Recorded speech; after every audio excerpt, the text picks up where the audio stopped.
Hey gang, welcome back. Dr. D's Health Tip of the Week, serotonin, the enthusiasm molecule. Let's talk about serotonin. Woohoo! So this is real. When you see people flat or what we call apathetic, withdrawn, you're probably lacking serotonin production in the brain.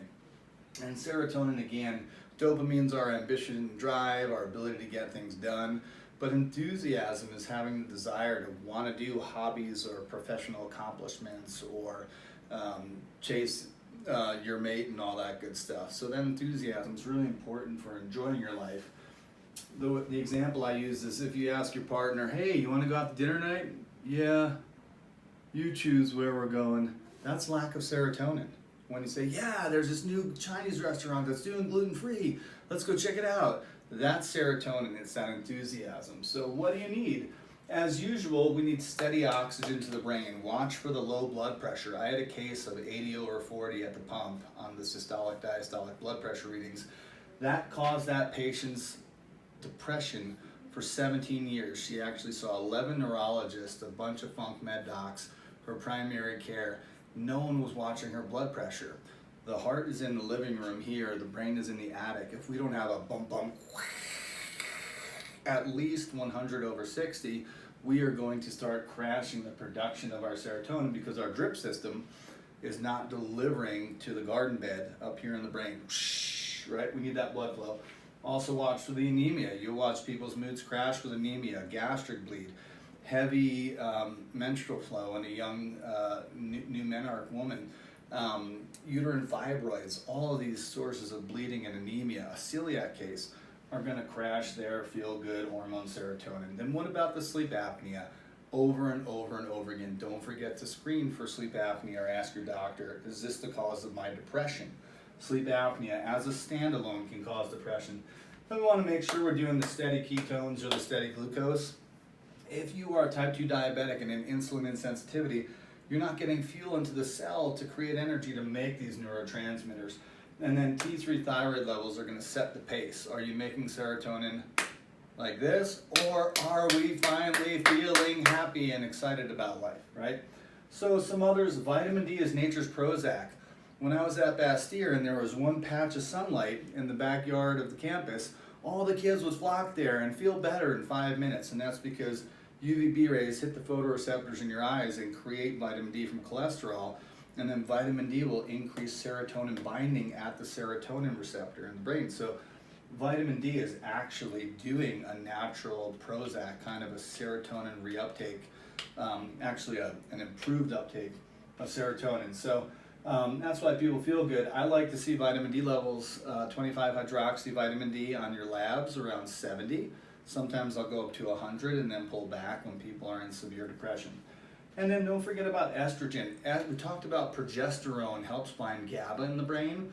That's a lot of times why postmenopausal women will find a glass of wine. They never drank in their life and all of a sudden they're anxious all the time postmenopausal. Their progesterone dropped out. They don't bind that cool, calm, and collected GABA anymore. Well, what about the depressive affect that can happen postmenopausal?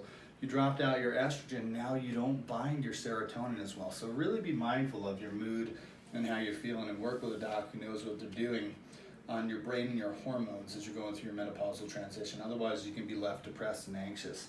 And it's intense. You don't need to feel that way. And then we start attaching stories to it. I'm getting old. This is my midlife crisis. BS. If we look at the indigenous women, still feeling super productive, strong, healthy, happy, because they didn't have as intense of an estrogen progesterone crash out in their postmenopausal years.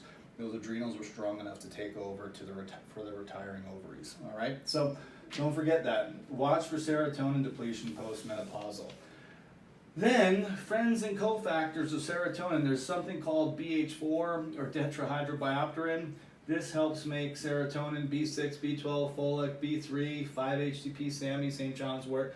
A lot of these B vitamins are cofactors in the creation of serotonin, and this is why a lot of people feel good on a B complex for their mood. I will crank up the B6 when it comes to cryptopyrrole patients. Those are, again, those people with the genetic disorder of peeing out B6, zinc, and manganese in excess, and they need exorbitant amounts of B6 to top off the tank and run their brain.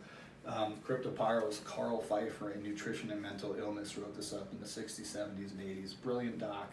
helped severe brain disorders like schizophrenia and manic depressive.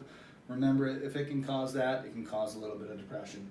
And then neuroinflammation of the brain crashes all of your neurotransmitters. Acetylcholine for memory, phenylethylamine for focus and attention, serotonin for your enthusiasm, dopamine for ambition and drive.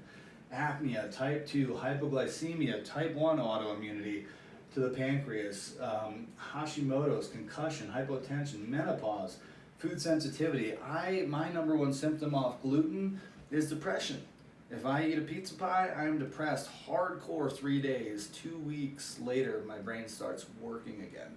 So that's why I don't eat my sensitivities, is I appreciate my brain working and functioning at its highest.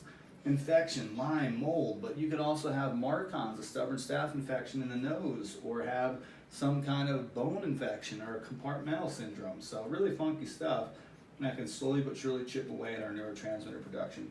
Anything that is chronic inflammation, this is a limited list. Finally, watch for serotonin 6 syndrome.